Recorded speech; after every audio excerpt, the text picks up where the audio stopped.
Hello everyone, welcome back. Today we're going to be talking about the life expectancy of your AR-15, and this is at the request of one of my viewers. So I can tell you guys from personal experience, under normal use, you'll get about 22,000 rounds on your AR-15, and if you look up my channel name and search Radical Firearms AR-15 22,000 rounds, just put in that number, 22,000 rounds.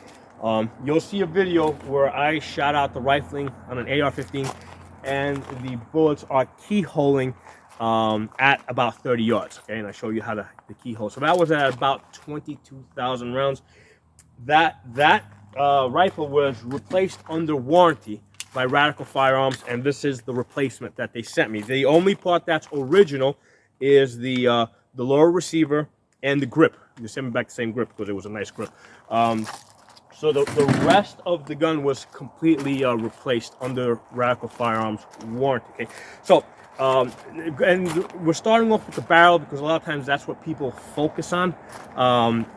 But here's the thing, before you burn out your barrel, there's other parts that are likely going to break first. And they did break in my experience, and I had to replace them. However, those parts are easy to replace. So let's talk a little bit more about the barrel. Okay, I told you guys, I shot it out at about 22,000 rounds. During the course of its life, there was only somewhere between 6 to 10 times where I shot the gun fast enough where the rail over here got so hot that I could not hold it, okay? So that was only 6 to 10 times. The reason is because heat will destroy your barrel faster than anything else. So if you are bump firing the gun like on a regular basis, or if you got a binary trigger on it and you're just doing like constant mag dumps, or if you got an auto lower on it, or an auto switch, an auto drop sear, if you're shooting the gun in full auto, you're gonna burn through that barrel a lot faster. And the numbers that I heard from the military is that the life expectancy of full auto ARs, and I think this goes back into the 60s and 70s, the life expectancy was about 6,000 rounds on full auto ARs, M16s. And mind you, of course, they weren't shooting the gun in full auto all the time, okay? It was like occasional full auto fire. And that was what the life expectancy was, about 6,000 rounds. So with today, the way we shoot guns, where occasionally I'll do mag dumps, you know, very rarely do I get the gun so hot that I can't touch it over here. You know, so I was able to go about 22,000 rounds. And normally what I do is, if I'm doing a training session where I think the gun's going to be getting that hot, I'll bring out 2 or 3 AR-15s, lay them on the table here, and I'll just cycle them. Okay, so when one starts getting so hot that you can't hold the rail anymore, you put it on the side, put it in the shade, let it cool, pick up the next one, start working with that one. When that one gets so hot that you can't hold it anymore, you pick up the next one. That's why you want to have multiple guns, right? So that's a good way to prolong the life of your AR. Don't let it get so hot that you can't touch the metal rail. So to me, this is almost like a fail-safe, in the sense that if this gets too hot where you can't touch it, okay, time to get out another rifle, okay? So that's, you know, now with the old plastic guards, right? With the plastic ones, you can hold the plastic a lot longer before it gets so hot that you can't hold it. So there's more of a tendency, you're more likely to start burning out the barrel faster if you got a plastic hand guard here, right? With the metal one here, unless you got a glove on, you know, as soon as this gets hot, you're not going to want to hold this anymore. Now, sometimes people will hold it back here, right? And this is a technique that I have, you know, I think it was one of the times where I did have to hold it back here because it got that hot. But basically, if it gets to that point, if you're interested in prolonging the life of your rifle, put it down, get another one, let that one cool down, all right? So now, like I said earlier, a lot of times people focus on the barrel. The first thing that's most likely going to break on your AR is the trigger group, right? Because of the trigger group, when you got your trigger sears and you got your hammer, the parts that connect each other are at very fine points, right? So there's a very fine point where the trigger sear meets the the hammer, and as you shoot it, that gets worn out, right? So the AR trigger groups are only rated for about 5,000 rounds, okay? And I will usually get closer to 8,000 rounds, but certainly by 10,000 rounds, you're gonna wear out your trigger group, okay? And there's two ways I have seen that that wearing out manifest itself. One way is where it just locks up, where you're shooting it and it's just locking up. And sometimes if you put it on safe and take it off safe, it will unlock it. Sometimes you gotta cycle it to unlock it. But if that's happening, basically your sears are getting worn out. And the other way I have seen the trigger group get worn out is where it starts doing auto bursts, right? 2 and 3 round auto bursts, sometimes more round auto bursts. Again, that's because your spur and your disconnector are starting to get worn out, and that will give you auto bursts. So that's a that's an indication that your trigger group is worn out. So that's going to definitely happen by 10,000 rounds. Okay, usually by around 8,000 rounds. All right, so that's the one thing. That's why I tell people, make sure you got extra trigger groups, all right? Because the trigger, you got parts that are moving against each other, especially with every time you fire this, the bolt comes back and it violently slams against that hammer and flips it back. These parts wear out. The trigger pins here, they can also break. Okay, I haven't seen them really break on ARs. I've seen them AR9s, or basically 9mm ARs. Which are a direct blowback, right, are a lot more violent. The gun gets beat up a lot more with 9mm, because with the AR-15 that shoots 5.56, the bolt rotates. So that rotating action actually it cushions the action a little bit, right? Because it has to unlock, move back. The reason, so that rotation slows down the action a little bit. With the blowbacks, there's nothing to slow it down, so the thing just slams back. What I've done to prolong the life of my 9mm ARs is I use an 8-ounce buffer weight. So instead of using the 4-ounce, because ARs usually take 3-ounce buffers, with the 9mm ARs, they usually use 4s. I put an 8-ounce in there because that slows down the action even more, and that helps prolong, the internals of the gun. Okay, so trigger group, that's going to wear out by around 8,000 rounds. Other thing is the parts of the bolt. Okay, you can expect your firing pin to break by 8,000 to 10,000 rounds. Okay, now the interesting thing about the firing pin is that it's in the channel. So I've actually there's been several times when I was shooting the gun was working fine, and then I said, okay, time to clean the gun, because the way I know it's time to clean the gun is when I run the charging handle. If I start feeling a little sticking, right, it doesn't feel as smooth as it normally is supposed to feel, I know it's time to clean the gun. That's usually somewhere between 500 and 700 rounds on an AR. So I'm like, okay, I'm shooting the gun, bang, bang, bang, gun's working fine. And I say, okay, let me clean this gun now, because I can see the charging handle starting to, just starting to be a little bit extra resistance there. Take the bolt apart, and I find that the firing pin is broken. Okay, so the gun will normally fire or shoot with a broken firing pin, because the firing pin is in the channel that's guiding it. Okay, so it can be broken in 2 parts. I've heard people say it can be broken in 3 parts, and because basically the part, even if they separate, the parts are lined up, it's still pushing on each other. Now, when I did have the thing I noticed is with the when the firing pin was broken, I had noticed that at some point that day I did have a misfire. Okay, but it was working fine, but I did have, let's say, 1 misfire that day, most likely caused by that firing pin that was in 2 parts. Okay, so that can be an indication that your firing pin is broken if you're starting to have some misfire. So firing pin, it's a $4 part, right? No big deal. Get extra firing pins. Same thing. The trigger groups are about $60 to $70. Have at least two extra trigger groups. I use the ALG ones. They're about $60. I just have a couple of them, in my box, in my parts kit, right? My parts box. Okay. So the firing pins, basically all the parts of the bolt, the firing pin itself can break, and it will break. let me open this up.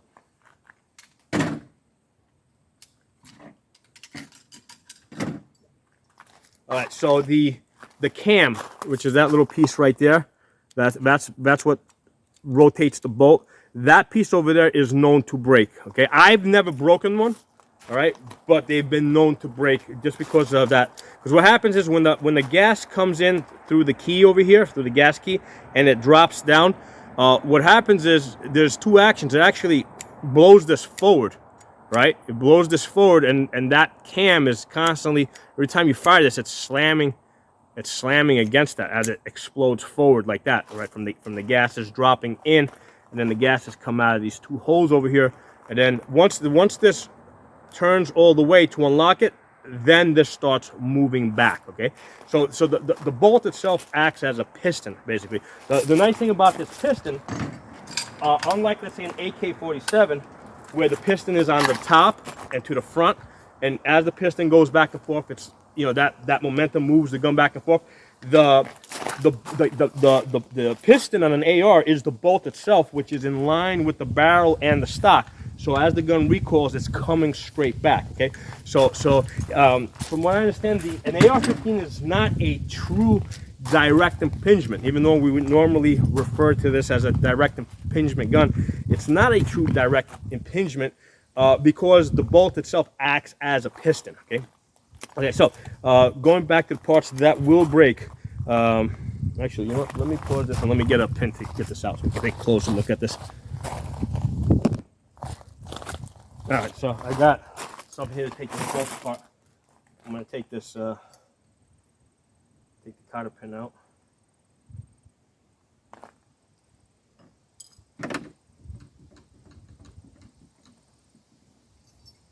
All right, so here's your firing pin. This is something that will usually break. I've seen it break here. I've seen it break here. This is something that will break by 10,000 rounds, almost guaranteed. Okay. This piece here, your cam. My God. By the way, you should, even though this cotter pin normally doesn't break, it's a small part that's easy. If you drop this, you're not going to find it. So you want to definitely have an extra, pin to be able to put in there and lock the pin in place. All right, here we go. So this part here, the cam, this is a part that is known to break by 8,000 to 10,000 rounds. I've never broken one. I've never broken one, so I can't say I broke it. Now, here's the thing. On that AR that I mentioned earlier that went the 22,000 rounds, about halfway through its life, I replaced the entire bolt. All right, the entire bolt got replaced under warranty because basically the extractor broke and the cam broke, and it was all covered under warranty. So it was just cheaper for them to just send me out a whole new bolt. Okay, so that's why I never got a chance to break the cam, but this is a part that can break. Okay, let's pull this out. So on the bolt itself, right? Okay, this is, well, first of all, the extractor. That's a part that will often wear out or break. Usually the claw is what wears out. On my 9mm ARs, and those things, I do so much shooting with those. Those can do like 1,000 rounds in a week, sometimes 2,000 rounds in a week. Usually the claw just gets completely worn out and flat, so that if I take the pin here and I put it against the inside of the extractor, there's nothing to catch. It's just a smooth surface. It just goes through like that, you know. So the claw gets completely worn out. It's a cheap part. It's like a $5 to $10 part. A lot of people sometimes will say, if you shoot steel case, you'll wear out your extractor faster. An extractor is a $15 part. Okay. The ammunition is the expensive stuff. I'd rather buy steel case ammunition, which is cheaper, right? Because I save a whole lot of money shooting steel case ammunition than I would by trying to preserve the life of the extractor. So the extractor is nothing. I mean, it's like I got like a whole box full of extractors. So that's a zero consideration.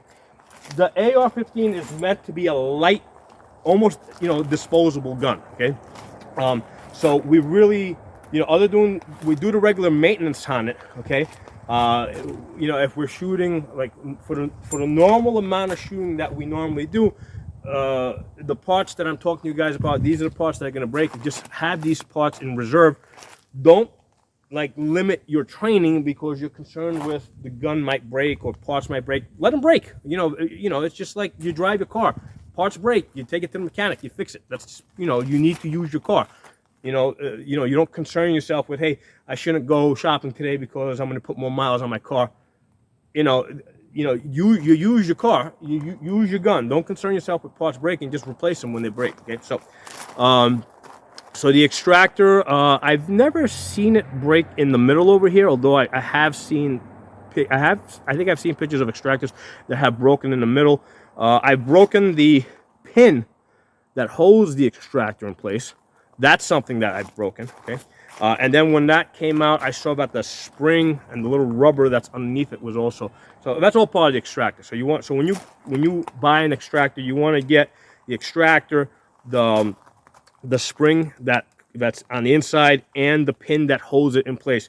Get all those three parts. Get a set that has all those three parts, because you're gonna need to change it. I never had an issue with the ejector breaking. That's the ejector right there. That's also spring loaded. If you push in it, never had that break. See if you push in on that. Well, there it goes. See how it moves? Yeah, I've never had that break. I've never had the bolt itself break, although I've seen pictures of the bolt broken, because this is a very thin area. Okay, that's under a lot of pressure. I've seen lots of pictures with a bolt breaks, so that's something that you want to have spares. And a lot of times what people will do is they'll have a spare bolt and they'll stick it, this grip isn't thick enough to hold it, but sometimes there's a compartment in here.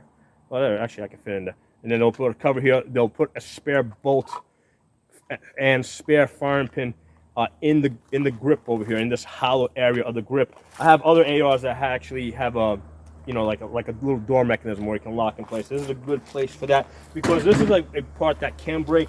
Firing pins a part that can break. Cams a part that can break. Okay. And that's a crucial part. If that breaks, the gun's not going to work. Okay. What else? Those are the main parts that I have broken. Now I did a video just yesterday where the bolt catch started wearing out on one of my AR-9s, right, on one of my 9mm ARs. I mean, it was still working. It's just that if I locked it back and I hit the gun hard, it would basically close. So that's an easy change. That's an easy change. Again, that's like a $10 part. And let's see, and the other parts, let's start from the front to back in case I missed anything. Bird cage, I've never broken it on an AR. I have broken it on an AK. Okay, that's not a big deal, because it doesn't matter if the bird cage or the slant on an AK breaks. The gun's still gonna work. Barrel, like I said, under normal use, you're gonna get about 22,000 rounds. If you do lots of rapid fire, that's gonna shorten up. If you're doing full auto fire, that's gonna move closer to like 6,000 rounds. Okay. The rail itself, basically, if you put a bipod on this and like have it really tight and just like fall on the ground, if the bipod doesn't give, your rail can crack. Okay, so I'd rather have a bipod that's like light and breakable, that will break first, rather than it break my rail. Okay, but I've never broken a rail. Okay, upper receiver, never broken. Optics, let's talk about the optics for a second. Okay, the optic that I had on that AR that I mentioned before that did the 22,000 rounds, it's not on this gun, but it's still on another gun, and it's still running. Okay, so if you're using optics like quality optics, like I use Hollow Sun, right, that are battery powered, solar powered, right, or actually solar powered with a battery backup, have auto sleep, shake awake, okay, they will outlast the gun. Okay, as has mine. Like the original optic was on this gun, on that gun that did 22,000 rounds. Right now it's sitting on a Lynx 12, which is an AK shotgun, and it's still running. Okay, so a lot of times people concern themselves too much, I think, with the possibility of the optic not working, and they got to have backup sights and crap like that. I don't even have backup sights on my guns. All right, the reason is because I have so much confidence in the optic. All right, there's other things that are going to break before the optic breaks, right? So if you've got auto sleep and shake awake optics, don't worry about the optic. You know, there's other things that are going to break first. Okay. Charging handle. Almost forgot about this. Okay. In the last I don't know, 3 or 4 years, I've broken 3 charging handles. Okay. This is a part that's constantly under a lot of stress. Okay, let's open this back up. You're constantly racking this thing.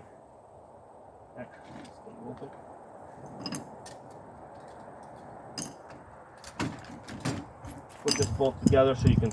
Basically, I was just gonna demonstrate. By the way, the bolt carrier, not something that's gonna break. The only thing that can break on this is the gas. These bolts, these screws over here that hold the gas key in place. If they have been properly staked, you see how they've been staked in over there, so that they won't unscrew. This is something that can come loose if it's not properly staked. I've only had one where it came loose and the staking job was crap on it. I think that's the one that Radical replaced under the warranty. And then again, this is like one of the early guns when the companies first started doing business. So the first couple of guns, I think they were going through some growing pains trying to figure out how to build these things. But with these later models, I mean, they're extremely reliable. All right, let's get this guy together. So let's put the bolt in. So in case, actually I should clean this thing before putting it together, but anyway, I won't do that now. So the extractor goes on the outside, right? That's how you remember that. If you put this in backwards, it's not going to work, because here's the thing, the cam fits one way, it doesn't fit the other way. So this has to go in the right way. So the way that works is the extractor goes on the outside. And if you can't remember, just take your cam and just test it out on both sides, and then that'll help you figure out which way it's got to go in, or which side's got to be to the outside.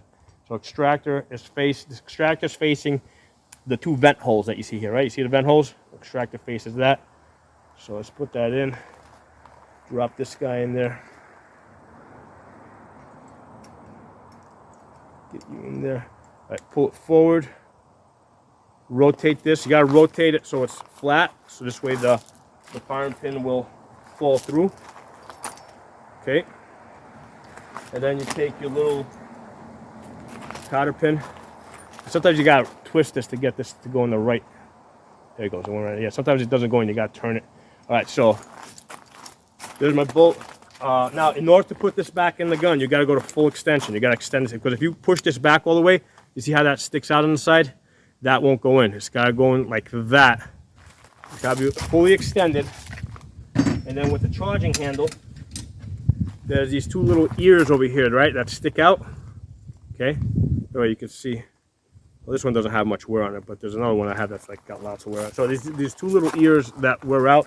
When you put it in there, you gotta basically match up those 2 ears through the hole, and it'll fall through, and then just push it in a little bit. Again, make sure your bolt's fully extended. Put that underneath the charging handle. Put that in.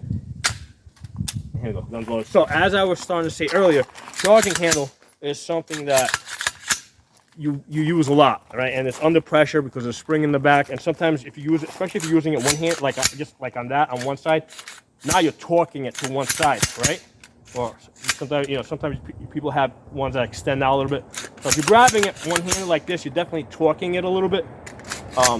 So like I said, in the last 4 years, I've broken about 3 of these. Okay, one of them, I think just on one of them, I think the roll pin just fell out and it wouldn't lock. But the other ones actually cracked. One cracked over here, and the other one cracked up way up in the front.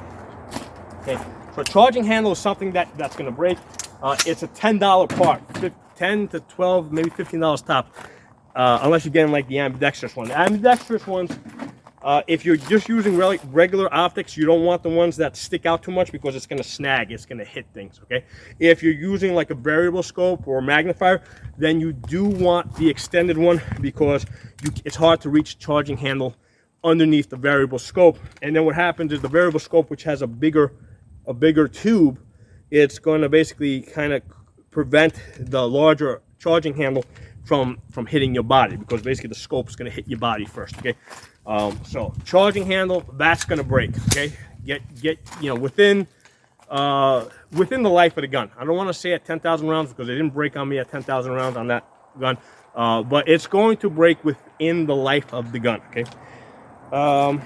Never had an issue with the safety breaking. Although I would consider that part of the trigger group. I would just get, you know, a trigger group. I would also have an extra safety. Again, these are all cheap things. Never had an issue with the grip breaking. Okay. Never had an issue with that. The upper and lower receiver, never had any problems with that. The only way you're really gonna break the upper or lower receiver is if like you run the gun over with your car or something, or if you if you squib load and then shoot another round into it, in which case, if the barrel is blocked and you fire a round into the gun, that might break your upper receiver or your lower receiver. It depends. I've seen, it depends on how it comes back. But under normal use, the upper and lower receiver are not going to break. And it's kind of funny because a lot of times people make a really big deal over which company they got the receiver from. Like a lot of people will make fun of like Anderson. They'll call him the poverty pony. I mean, it doesn't matter. That's just not gonna break. Okay, that's not a part that breaks. Okay. The recoil spring, although it can wear out, I've never had an issue of it wearing out. On the AK-47, I did break the recoil spring at somewhere around 10,000 rounds. So interesting thing is a lot of people say that AK-47, very tough gun, never breaks. You know what? When I broke the recoil spring, the gun, and I didn't have a replacement with me, the gun was out of commission, was not working that day, right? So if you break something like a recoil spring, the gun's out of commission. Now, the recoil spring on the AK-47 is thinner, right? It's long and it's thin, so I can see why that would break, is more prone to breaking, whereas the recoil spring that's in the buffer tube of an AR-15 is a lot thicker. That's less likely to break, although over, I guess after 10,000 rounds, it might start losing some of its tension, in which case, if it's doing that, it can start beating up the gun, right? So if you don't have the right, if you don't have enough tension back here, your bolt might be really slamming really back to the back side of the gun, and it can start beating your gun up. The way you pay attention to that is watch your ejection pattern. On most of these guns, the ejection pattern should be either at the 3 o'clock position, somewhere between the 1 o'clock position and the 3 o'clock position, right?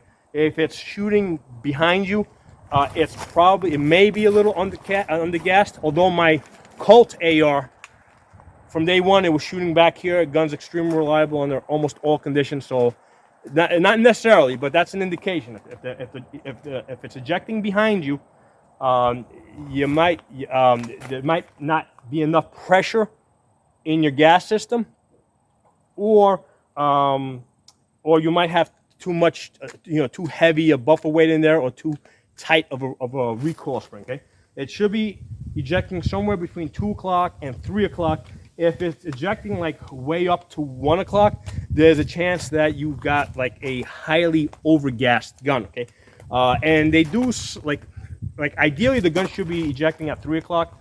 Most of the companies prefer to have them ejecting at 2 o'clock, so that if the gas gets dirty, or if you're using steel case ammunition, which is a little less power, the gun will still work. Okay, whereas if they make it so that it's like, it's shooting at 4 o'clock or 3 o'clock, then if you put in like steel case, maybe it won't work. So that's why, even though I think 3 o'clock is what it should be at, most companies are going to be ejecting at 2 o'clock. If you're ejecting at 1 o'clock, you might be slightly overgassed. One of the things that you want to pay attention to is are you starting to split your cases, right? So the cases as they come out, I should have a case over here. If you start seeing that you're ripping the rims off of the back of the cases over here, okay, or the cases themselves are actually cutting in half, and half the case comes out while the other half stays in the chamber, that's an indication that your gun is overgassed. Okay, and I did have one gun that it wasn't my gun, but I did see a gun doing that, and the reason for that was that the gas port was a little bit too big, so that went back for a replacement. Had the customer send that back. Now, one of the ways that you can usually fine tune that is simply by putting a slightly heavier buffer weight in there, or a more tight spring. However, in that one, I think I put some. I went up to like a 5 or 6 ounce buffer weight, and it was still ripping the cases.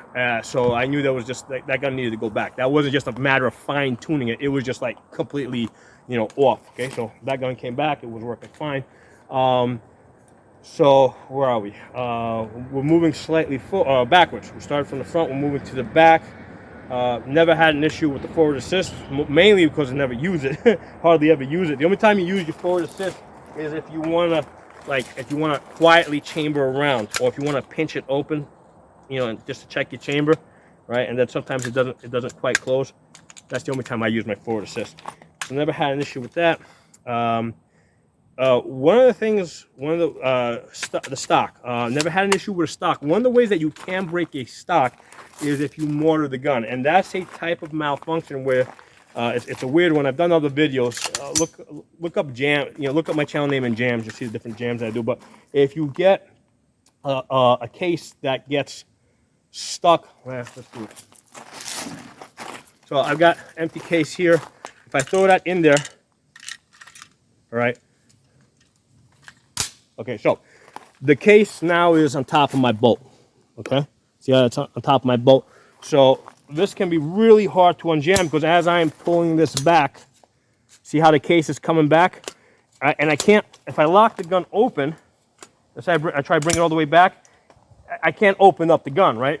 So there's 2 ways to unjam this. One of the ways that was, you know, under combat conditions where you're under stress, you mortar the gun, which basically means the way you're supposed to is collapse the stock, and then you find some grass or somewhere over there, and basically you bang the gun really hard into the ground, and when it hits the ground, the inertia drives the bolt back. Okay, so that's a way to unjam this type of a jam. The preferred way to do it, okay, that doesn't break my my stock, is basically I take my middle finger, I put it in there in front of the bolt, right, and, you know, and basically just, there you go, and get it out that way.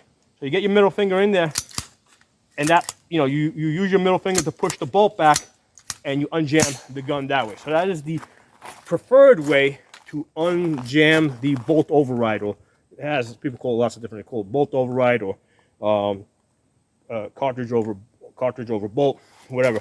So that's a thing that can break your stock, okay? Although obviously that's not going to stop the gun from working. It's just going to be less comfortable for you guys to shoot it, okay? So there it is. That's all the parts that that can break on your AR-15, and at what point they are likely to break. Hope this video was useful for you guys. Drop some comments below. Let me know what your experiences are. And make sure that you're following me on the uncensored platforms in case this channel ever gets shut down. On Odyssey, I'm Pocono Tactical. On Rumble, I'm Pocono Guns. And on BitChute, I'm Pocono Tactical. Talk to you guys.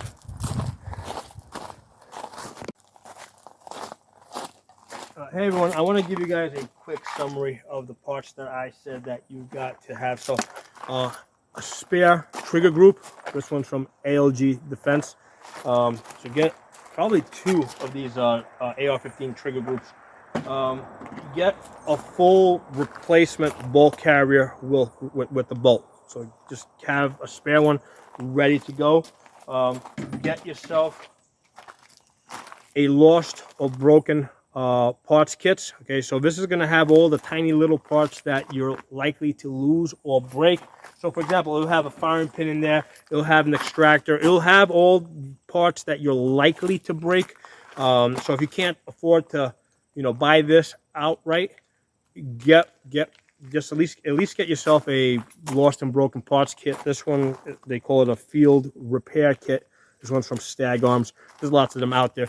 But get this and then also get this. Okay, get yourself an extra charging handle. Again, this is a thin piece of metal that gets used a lot, this is likely to break.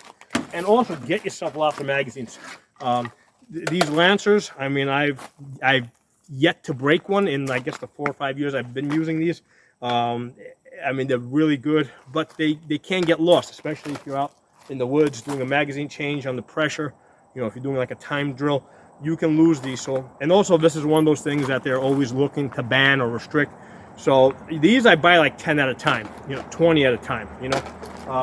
So those are the parts that you need for your AR-15. And like I said, the triggers are rated for about 5,000 rounds, although usually I'll get up to 8,000 rounds with this. The bolt parts, usually I'm breaking stuff by 10,000 rounds. By 10,000 rounds, I'm breaking bolt stuff. Charging handle, again, by 10,000 rounds, good chance I've broken this. And with these magazines, they don't break, right? These Lancers and P-Mags, they generally don't break, but they can get lost. Okay, so talk to you all soon.